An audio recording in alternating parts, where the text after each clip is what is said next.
Hey gang, today finds us in Racine, Wisconsin. We're just over the border of Illinois. We're along the lakefront here, and we're at a cemetery called Calvary Catholic Cemetery, and we're going to visit the grave of a Titanic victim and a Titanic survivor. Of course, you could probably guess the survivor being the wife.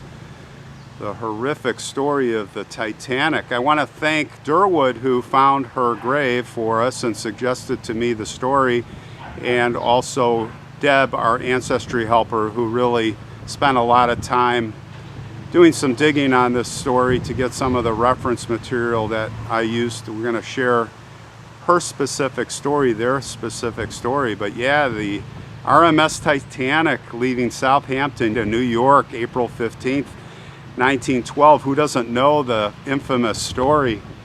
And hitting the iceberg, and you know, just imagine under that starry, cold, still night. We can all just imagine as the ship was going down, the families being torn apart right on the decks there. The wives, the women and children going into the boats, being thrown, some of them in, as they were torn away from their husbands. And the chivalry of the men, and the band, of course, the band playing on that song, Nearer, Nearer, My God, to Thee. You could just imagine hearing the song in the still night and the screams.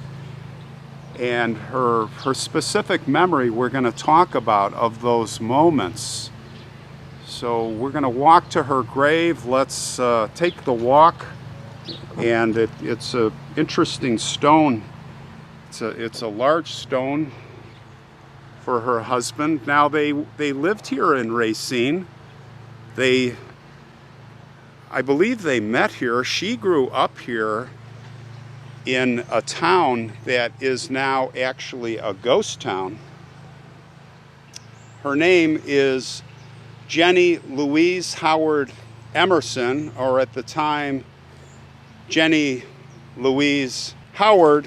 Now, she was born December 20th, 1866, and it was nearby Raymond Center, which is actually part of, or now the town of Raymond. Raymond Center is actually, they say, a ghost town, and that's where she grew up. And what I'm going to actually do is read to you as we walk along and look at some gravestones the article that was written actually by a relative way back then here in Racine. And the article starts out, it basically just says Racine. It was a long-awaited trip. Peter C. Hansen, born Claus Peter Hansen in 1871 in what today is the country of Norway. He has not seen his parents or siblings in about 20 years. His parents, Christian and Karen Marie Hansen, and he was looking forward to seeing them to warm embraces. But his wife, Jennie Hansen, wasn't as eager.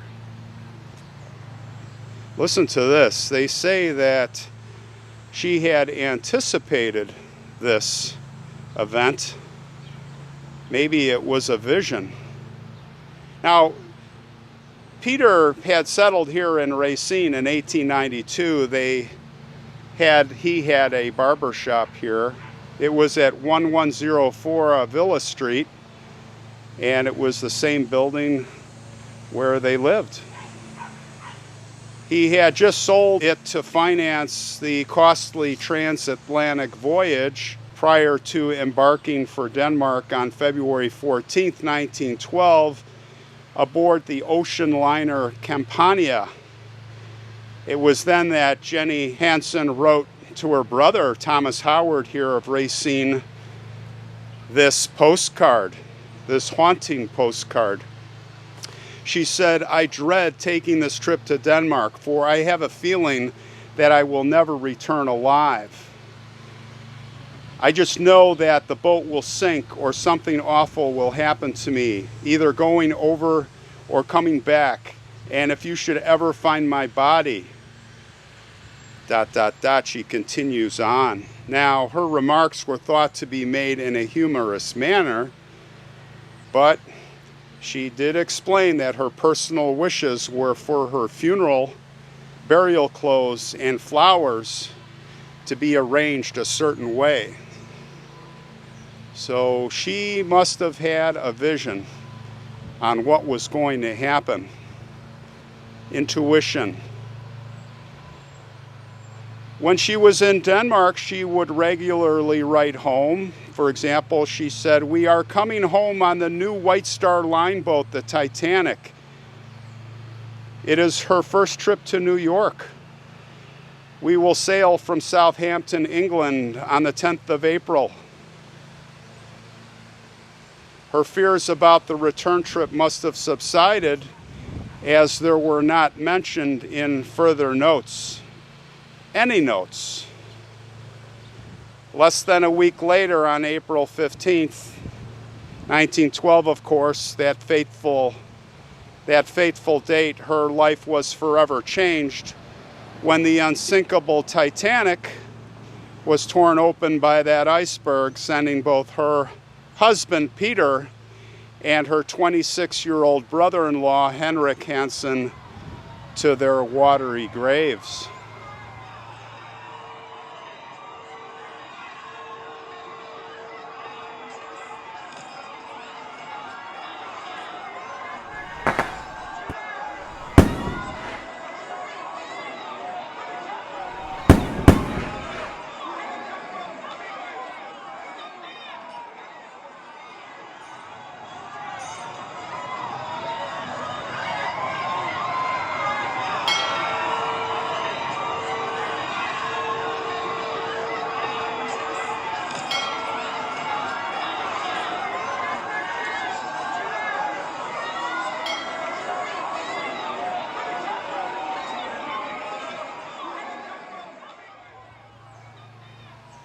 And it said in the article, "Today marks the 100th anniversary of the epic disaster that claimed more than 1,517 lives.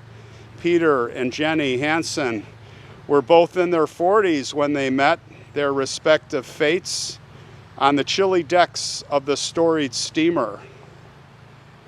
Now, we do get a personal account from Jennie that I'm going to relate to you. And she said this: "When they wouldn't let Peter go with me, I just hung on to him. I begged and begged them to let me stay too. But an officer grabbed hold of me as I kissed Peter, and he threw me into a lifeboat. I thought Peter had been saved too, or I would have jumped into the water." It is said that memories were fresh in her mind all those years later, fresh in her mind as if it had just happened yesterday.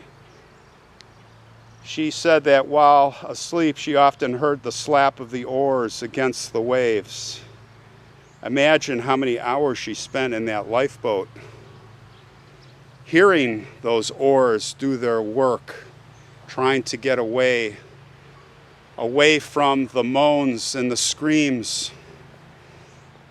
They say that many of the memories of the people that survived, that was the most haunting part, was just hearing those moans and screams fade away, those cries for help. They couldn't help them. They would overload the boats.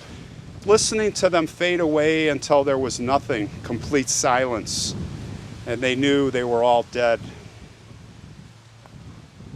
Surviving relatives would tell the story of Jennie after she had passed away, her violent nightmares that she had battled after returning here to Racine.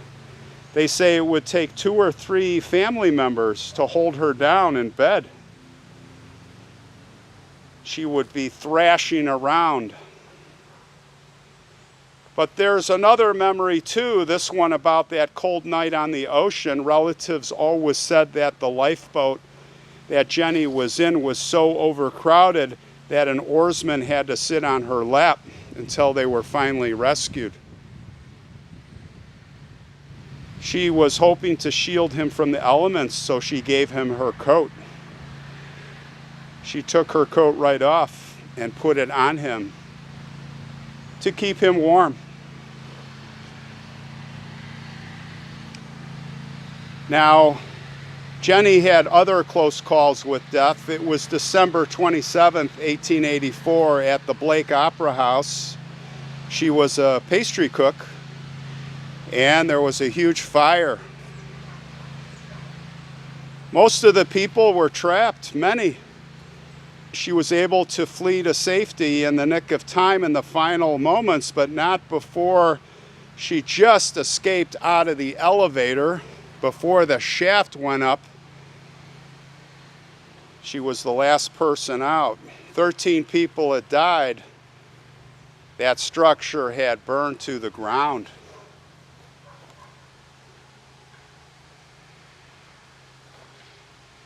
Just a few months before that, she was found unconscious in the kitchen, overcome by gas fumes from the stove. So Jennie had 9 lives.